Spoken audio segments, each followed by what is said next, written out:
everyone, and welcome to Wilkes Now. I'm Allie Saboka. And I'm Jacob Chasen.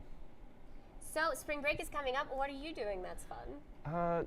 I think I'm just hanging out with friends, not like no trips or anything, nothing special. I mean, that's pretty fun. I don't know how people fit a beach trip into spring break. I mean, it's only a week, and you would probably have to go south too, right? Yeah, I think it's pretty cold up here, like New Jersey. Oh yeah, I would not want to be surfing in New Jersey right now, that is for sure. Art Club meetings will be held every Thursday at 1 p.m. in Bedford Hall, room 110. The club will be planning fundraisers to raise money for both the club and charity, as well as planning social activities that involve both club members and the community to engage in. All are welcome. Now let's take it over to Tyler at the Chinese Cultural Celebration. Hello, I'm Tyler Aldinger reporting for Wilkes Now. I'm standing outside the Henry Student Center ballroom behind me for the Chinese New Year celebration. Let's take a look inside. So what is your reaction to the Chinese New Year celebration? I'm actually very excited that we have something so festive going on at the campus, bringing in a unique form of diversity to the university itself. We got some nice food coming along here. We got drinks and refreshments, great music, and some really good entertainment, I'm sure, coming up for the event as well. What are you looking forward to most in this celebration? The actual social aspect of it, because again, it is a New Year festivity, so the whole point of all these organizational settings, it'll bring in a new dynamic to who we meet, who we talk to on campus, stuff like that. Lunar New Year, since it has been celebrated by more and more people across Southeast Asia as well as other parts of the world, including mainland China, Hong Kong, Macau, Malaysia, Indonesia, Thailand, Philippines, Cambodia, and Vietnam.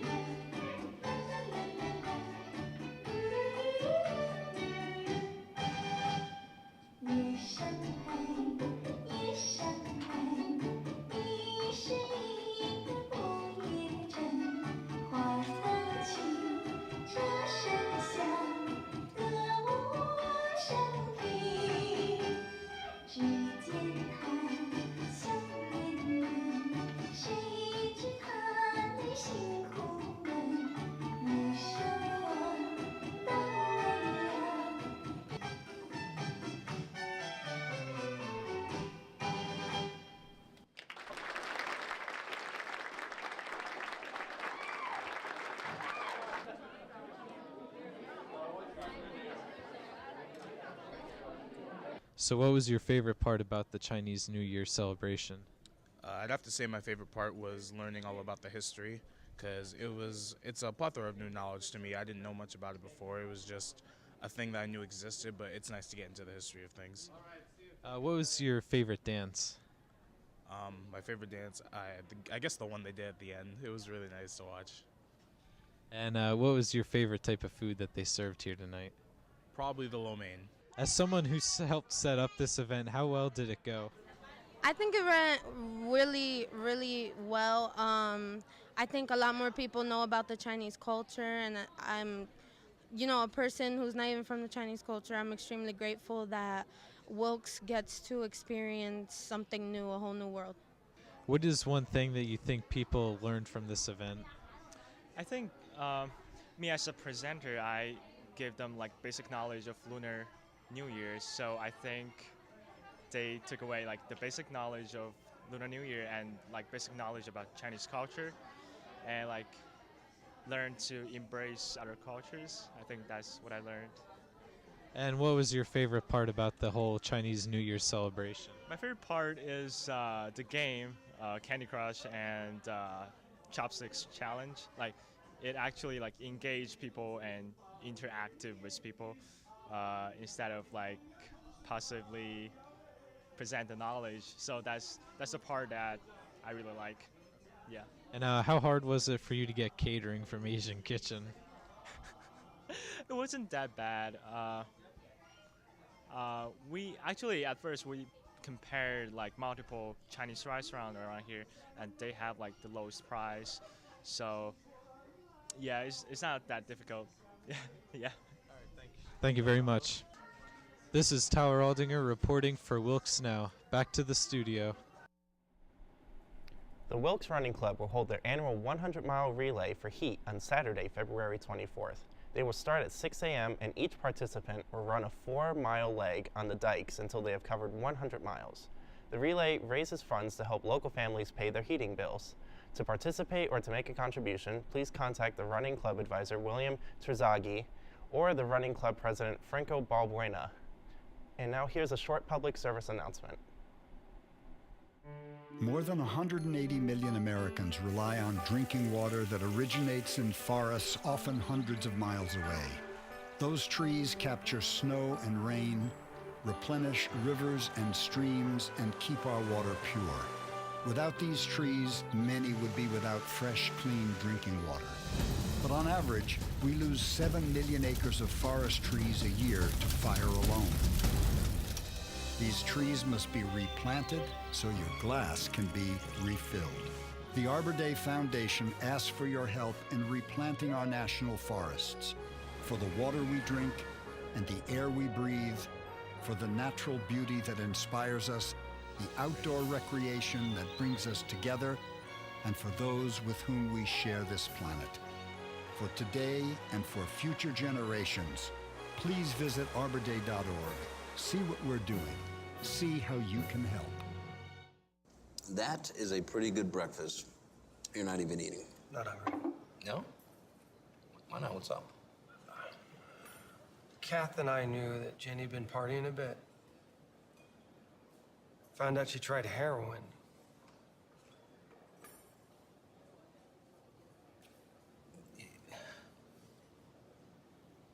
Most people don't know what to say about drugs, but we do. Visit us at drugfree.org.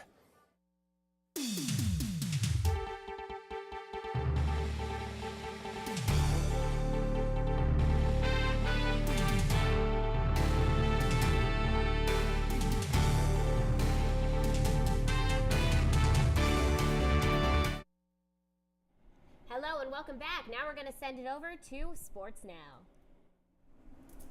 Hello, welcome to Sports Now. I'm Kirsten Peters. And I'm Luke Bedrowski. The Colonels won their first ever match in the Middle Atlantic Conference play as they defeated visiting Misericordia in 4 sets, 22-25, 25-22, 26-24, and 25-23. Senior Brian Schumacher tallied 8 kills in the match and finished with a team high of a .357 hitting percentage. The Colonels also took a sweep against York College, 25-8, 25-20, and 27-29. Senior Danny Sales and sophomore Salvatore Papora provided 18 and 17 assists, respectively. Numerous school records were broken this weekend as Wilkes Swimming hit the pool for the MAC championships. For the men, they set 5 new school records along with 2 podium finishes. The women also tallied 4 program records. Freshman Abby Keating highlighted a bright showing with a second-place finish in the 400 individual medley. Keating also had another podium finish by placing 8th in the 200 butterfly. The men also broke 100 points in the team score for the first time ever. In wrestling action, freshman Kyle Trout, senior Matt Grossman, junior Josh Evans, and sophomore Kyle Madrow all picked major decisions in the 23-21 loss as the University of Scranton pulled off the upset in day 1 of the 2018 Cross County Challenge. Junior John Ritter also added a technical fall in the loss. On day 2, the Colonels picked up 5 victories by forfeit and defeated Keystone College. Wilkes won the contested matches 16-6 while winning the entire match 46-6. Grossman, junior Josh Evans, junior Ashton Janice, and freshman Mustafa Al-Mekki all picked up victories in the team rout. Don't forget to vote for this week's Athlete of the Week. On the women's side, it's swimming's Abby Keating against basketball's Nicole Farrell. Keating holds a 5-vote lead over Farrell. For the men, it's basketball's Mason Gross against the swimming relay team of Jared Byron, Anthony Stampone, Justin Berta, and Nick Martino. Gross holds a sizable lead of 58 votes as it stands right now. Just a reminder that voting is open until noon tomorrow. That's all we have today for Wilkes Now. I'm Kirsten Peters. And I'm Luke Bedrowski. We'll be right back right after this short public service announcement. There are oceans and rocks, places where fish swim and birds fly, where mountains spring up and trees and grass grow all around. History is made, art is created, things happen that should always be remembered. Heroes emerge. A woman sets people free. A man makes light. A leader steps forward. People get together. They help each other out. They make their own places to run and play and contemplate the universe. There's pride and gratitude and fun. It belongs to everyone. It can be a place, a feeling, a state of mind. So get up, get out there, and find your park.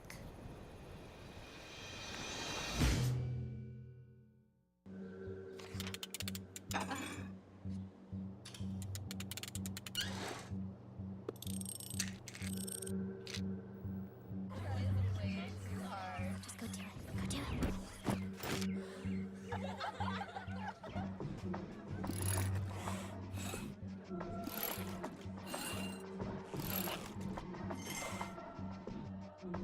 If you're not in control, then who is?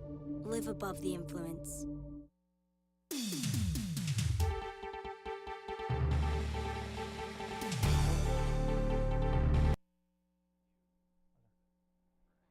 Okay, just tell me when. All right, eat with the Wilkes University Chemistry Club at Chipotle on Saturday, February 24th from 5 to 9 p.m. Pick up a flyer from the table in the CSC 301 or just tell the cashier you're there for the fundraiser. 50% of the profits will support the Chemistry Club's trip to the ACS National Meeting next month in New Orleans, where a number of Wilkes students will present their research. And let's take it to the Little Theater with Danny. This is Danny Van Brunt reporting for Wilkes Now from the Little Theater of Wilkes-Barre. Throughout February, the Little Theater is hosting a play called The Death of a Salesman. The final 3 showings of this play will be this weekend from the 23rd to the 25th on Friday and Saturday at 8 p.m. and on Sunday at 3 p.m. The Little Theater started a 5-year fundraising campaign to raise $1 million by their 100th anniversary, which is now 4 years away. The money will be put towards an air conditioning system for the building. The Little Theater is one of the longest continuously running community theaters in the United States. They are also ranked in the top 10 of little theaters throughout the United States. After the play, I was able to catch up with some of the actors, and let's see what they had to say. So what is your name and the character in this play? My name's Marissa Paisano, and I play the role of Letta. So how was the play overall? Overall, it got hectic in the beginning because we were trying to get together and everything, but as many performances have gone on, I think it's been really fantastic, and you really see the emotion and the real talent of everybody in the show. And this is your first play that you're doing with the Little Theater. How has that gone? Yeah, I haven't acted since high school, so it's been a real thing. Usually when you do high school, there's like several months that you do something, but in the Little Theater and community theater, you do it in like a month and a half, so it's like, oh my goodness. It's a big difference from then and now, but I really enjoyed my time. What is your name and what character were you playing? My name's Adam Sywell, and I play Biff Loman in Death of a Salesman. And how was it taking on one of the main roles in the play? It was tough. Prior to this, I'd done Rocky Horror Picture Show as Rocky, and mostly I was in musicals at that point. So this was really my first drama role, and it was tough. The director and the assistant director both pushed me, and I think I'm a better actor for it. But it was a fun time. I wouldn't give it up for anything. And what do you say to the outer community and the Wilkes University campus, considering you are a student?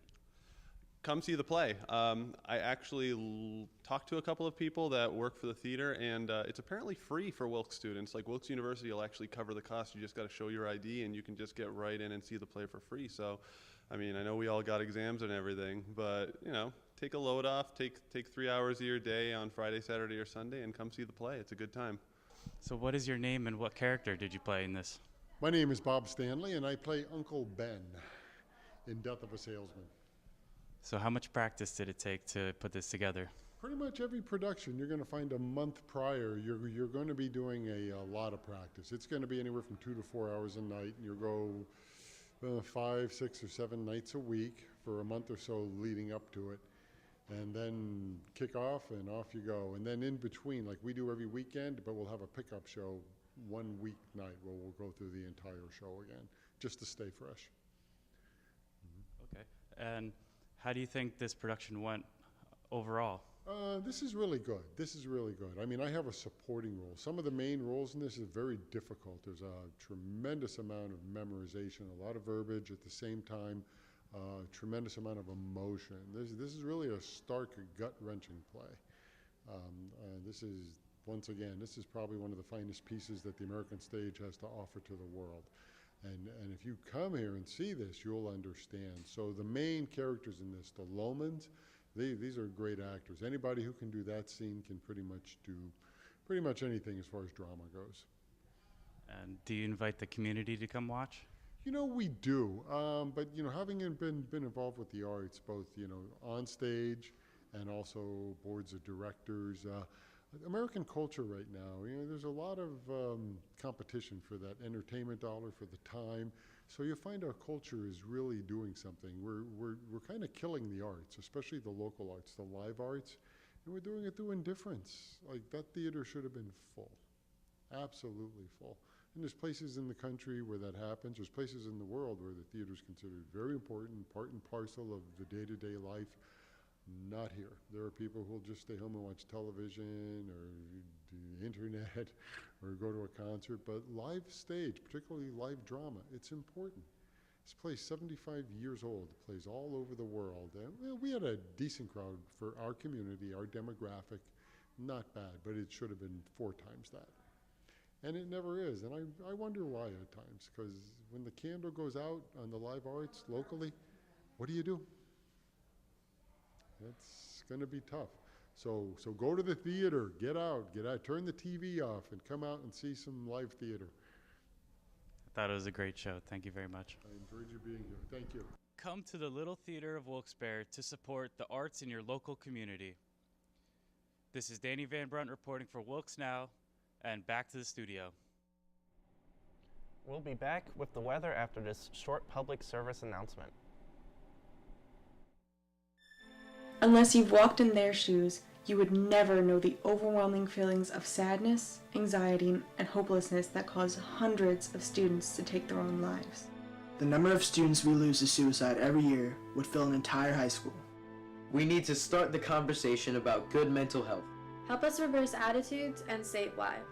The life that you save might be your own or someone you love. To learn more, go to attitudesinreverse.org.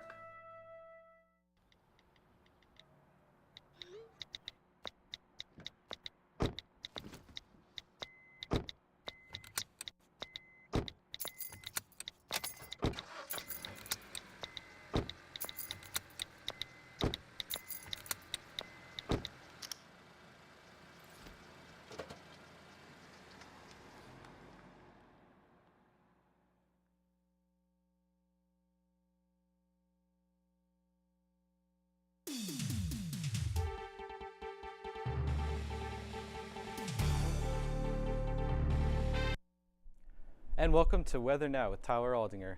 So some current conditions outside is 54 degrees. As you can see, it was foggy this morning, but the sun is starting to poke through, so that will increase the temperatures as well as the humidity, which is at 96%.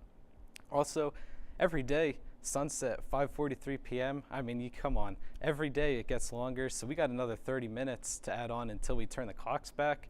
That gives us more time to play outside. So now taking a look at the 7-day forecast. This morning it was foggy, as you could see, but the patchy fog is starting to clear up, and we are going to get into some partly sunny conditions later today, with the high being around 64 degrees. And then tomorrow we have some AM sun, which is going to continue from this afternoon into tomorrow, and then we're going to have some PM rain with a high of 67. Looking towards the weekend, not looking that great. We have showers and rain pretty much consistently through the weekend, so not very good, with the high in the 40s and mid 50s. Going into next week, the high of 53 as the sun will start to come back out then. So now here we're going to look at this low pressure system here. As you can see, it's staying north of Pennsylvania mostly, but what we're going to see is tomorrow this low pressure system is going to come down into our area, which will make all that rain tomorrow. So as you can see on this map here, we have this low pressure system right here staying above our area. As you can see, this is keeping the cooler weather up north of us. But as we're going to see tomorrow, now this low pressure system is going to come down into our area, and that is going to bring some cooler temperatures, and along with that, the rain. Also a potential for some freezing rain as well. As you can see here on this chart, this is going to represent the temperature. As you can see, it increases, and it's going to stay in about the mid 50s throughout, or 40s throughout the night. And then tomorrow it's going to increase back up into the 60s, spike up there, before, as you can see, it's going to go down later tomorrow evening, so we get more of that average weather for this time of year. And now breaking records. February 20th, 60 degrees in 1930, and our high expectancy for today is 60 degrees. So hopefully we can break some records. And also tomorrow, February 21st, 65 degrees in 1953. So we'll see. It doesn't get any better than this. For this time of year, people, get out and enjoy that weather as much as you can, because it's not going to be here for very long, and spring is still a little bit of ways away. Thank you, Tyler. The weather looks beautiful. Sorry for the technical difficulties today, folks. And that's all the time we have for today. Just a reminder, you can watch us live every Tuesday on Service Electric Channel 97 at 12 noon. Also, check out our YouTube channel for episodes of the show. And in case you missed it, our broadcast re-airs every weeknight at 7:30 p.m. I thank you very much for watching us here at Wilkes Now. Have a great week.